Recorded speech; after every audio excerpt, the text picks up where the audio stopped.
తాకట్టులో ఉన్న బంగారాన్ని విడిపించి ఆ రోజు ఆన్లైన్ రేటుకే మేము కొంటాం. Sharma gold company.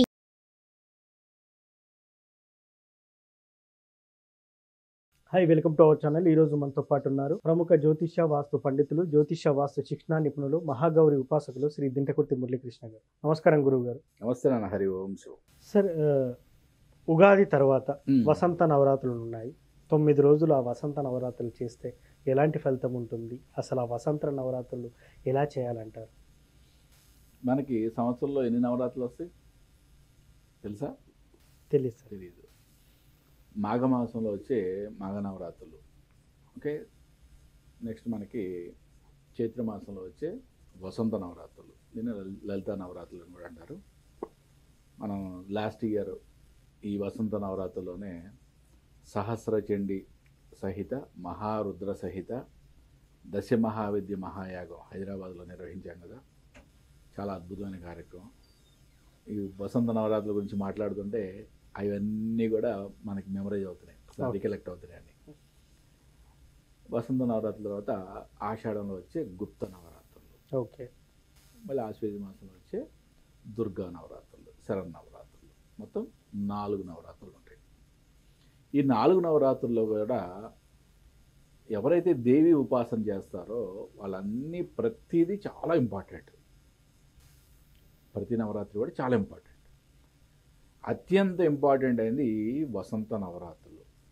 దీన్ని నథింగ్ బట్ లలిత నవరాత్రులు అని కూడా అంటారు, ఓకే. అమ్మవారి ఉపాసన చేసేవాళ్ళు ఈ నవరాత్రుల్లో శరన్నవరాత్రులు ఎలాగైతే అమ్మవారి యొక్క అఖండ దీపం పెట్టి 9 రోజులు చాలా నిష్టగా అమ్మవారికి పూజ చేస్తారో ఉదయం సాయంత్రం, అదేవిధంగా ఈ చైత్ర నవరాత్రులు కూడా చేసుకోవడం చాలా అద్భుతంగా వాళ్ళ యొక్క లైఫ్లో మంచి అద్భుతమైన టర్నింగ్ పాయింట్ అని చెప్పచ్చు. అంటే ప్రతి నవరాత్రులు కూడా చాలా అద్భుతమే.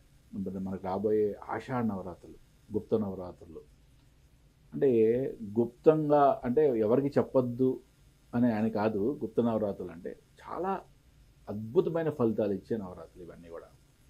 రేపు ఆషాఢ నవరాత్రుల్లో, గుప్త నవరాత్రుల్లో కామాఖ్యలో, అస్సాం కామాఖ్యలో దశమహావిద్య అంటే ఎక్కడైతే కామాఖ్య అమ్మవారు మహావిద్యలో ఎక్కడైతే ఉన్నాయో ఆ ప్లేస్లోకి వెళ్ళి అక్కడ శతచండీ సహిత దశమహావిద్య మహాయాగం చేయాలని చెప్పి అనుకుంటున్నాం. రేపు నెక్స్ట్ వీక్ ఒకసారి అమ్మవారి దగ్గర దర్శనం చేసుకొని అక్కడ స్థలం అంతా పరిశీలించి దాని తర్వాత అది ఆ కార్యక్రమం యొక్క సంకల్పం తీసుకొని ఫస్ట్ మన ఛానల్లోనే ఆ కార్యక్రమం గురించి వివరిద్దాం. అది ఆషాఢ మాసంలో గుప్త నవరాత్రుల్లో జరిగే కార్యక్రమం. ఈ వసంత నవరాత్రుల్లో మీ లైఫ్లో ఏ ప్రాబ్లం ఉన్నా సరే, ఓకే, ఈ 9 నవరాత్రులని మనకి ఎలా అయితే శరన్నవరాత్రులు ఎలా అయితే చేస్తామో అదేవిధంగా అఖండ దీపం కంపల్సరీగా మీరు అఖండ దీపం పెట్టండి, ఓకే. అఖండ దీపం పెట్టి 9 రోజులు దశమి తర్వాత రోజు వరకు కూడా, అంటే దశమి రోజు వరకు కూడా మీరు దాంట్లో నూనె నెయ్యి, ఆవు నెయ్యితో కానీ లేదా నువ్వుల నూనెతో కానీ దీపారాధన చేయండి. 10వ రోజు కూడా దాంట్లో మీరు నూనె వాడితే నూనె, నెయ్యి వాడితే నెయ్యి వడ్డించండి. 11వ రోజు వదిలిపెట్టేసండి, అది కొండ ఎక్కిపోయే వరకు, ఓకే. ఇలా చేసి ఉదయము సాయంత్రము లలితా సహస్రనామంతో, ఓకే. పెద్ద పెద్ద యాగాలు హోమాలు చేసేవాళ్ళు వాళ్ళు చేసుకుంటారు, క్రతువులు చేసేవాళ్ళు మహా అద్భుతంగా చేసుకుంటారు. మీరు ఇంట్లో చేసుకునే వాళ్ళు ఉదయము సాయంత్రం లలితా సహస్రనామం పఠనం చేయండి, మణిద్వీప వర్ణన చేయండి. అమ్మవారు మీ ఎదురుగా కూర్చున్నట్లుగా ఊహించి ఆమెకి షోడశోపచారాలు చేయండి. అన్ని ఉపచారాలు ఆవిడ మీ ఎదురుగా కూర్చొని ఆవిడ మీ యొక్క ఉపచారాలన్నీ కూడా స్వీకరిస్తున్నట్లు, వాటిని ఆవిడ స్వీకరించి మిమ్మల్ని ఆశీర్వదిస్తున్నట్లుగా ఊహిస్తూ చేయండి. చాలా అద్భుతంగా అమ్మవారితో మమేకమై చేయండి. చాలా అద్భుతమైన రిజల్ట్ మీకు 10వ రోజు నుంచి మీకు మీ జీవితంలో ఎన్నో అద్భుతమైన సూచనలు కనపడతాయి. సార్, ఇప్పుడు ఈ నవరాత్రులు 9 రోజులకు ఒక్కొక్కది నామం ఏదైనా ఉందంటారా? లేదు నాన్న, ఇది మనకి 9 రోజులు కూడా ఇంట్లో అమ్మవారి యొక్క లలితా సహస్రనామంతోనే చేయడం అనేది ఉత్తమం. సో 9 రోజులు నిష్టగా పూజ చేసేవారు ప్రతినిత్యం ఏం చదవాలి, ఏ మంత్రం మొదలు పెట్టాలి, ఏ నైవేద్యం పెట్టాలి, సో దీనికి మీరు ఏం చెప్తారు? అమ్మవారికి చాలా ఇష్టమైన నైవేద్యం అంటే క్షీరాన్నం. ఓకే, ఇది కాకుండా పులిహార, దద్దోజనం ఇవన్నీ కూడా పెట్టుకోవచ్చు. బట్ ప్రతిరోజు కూడా ఒక పూట మాత్రం ఉదయం సాయంత్రం కంపల్సరీగా చేయాలి. ఓకే, నవరాత్రుల్లో చాలా నిష్టగా చేయాలి. ఓకే, బ్రహ్మచర్యం పాటించాలి. వీలైనంత వరకు ఉపవాసం అంటే తిండికి సంబంధించింది కాదు.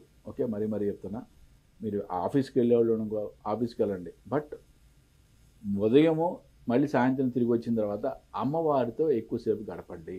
అమ్మవారితో షోడశోపచార పూజ చేసేటప్పుడు కూడా అమ్మవారికి ఆసనం సమర్పయామి అంటే ఆవిడ ఆసనం వేసినట్లుగా ఆవిడ వచ్చి కూర్చున్నట్లుగా, ఆవిడ యొక్క పాద్యం సమర్పయామంటే ఆవిడ పాదాలు కడుగుతున్నట్లుగా ప్రతిదీ ఊహించుకోండి. ఓకే, ఒక పూట కంపల్సరిగా క్షీరాన్న నైవేద్యం పెట్టండి. రెండో పూట పులిహార కానీ, దద్దోజనం కానీ, పొంగల్ కానీ ఏదైనా రెండో పూట నైవేద్యంగా పెట్టండి. ప్రతిరోజు ఉదయము సాయంత్రము లలితా సహస్రనామంతో అమ్మవారికి పూజ చేయండి. మణిద్వీప వర్ణన కంపల్సరిగా చదవండి. మీ యొక్క లైఫ్లో సొంత ఇల్లు కళ అనేది 100%. ఓకే, ఈ నవరాత్రులు చేసుకోవడం వలన మీకు మణిద్వీప వర్ణనతో ఈ నవరాత్రులు జరుపుకోవడం వలన 100% మీకు మీ సొంత ఇంటి కళ నెరవేరుతుంది. ఎటువంటి సమస్య ఉన్నా ఆ సమస్య తీరిపోవాలని ఒక అఖండం పెట్టి, ఓకే, ఆ అఖండం 10 రోజులు కూడా ఎటువంటి ప్రాబ్లం లేకుండా, అదే పరం కొండెక్కకుండా జాగ్రత్తగా చూసుకోండి.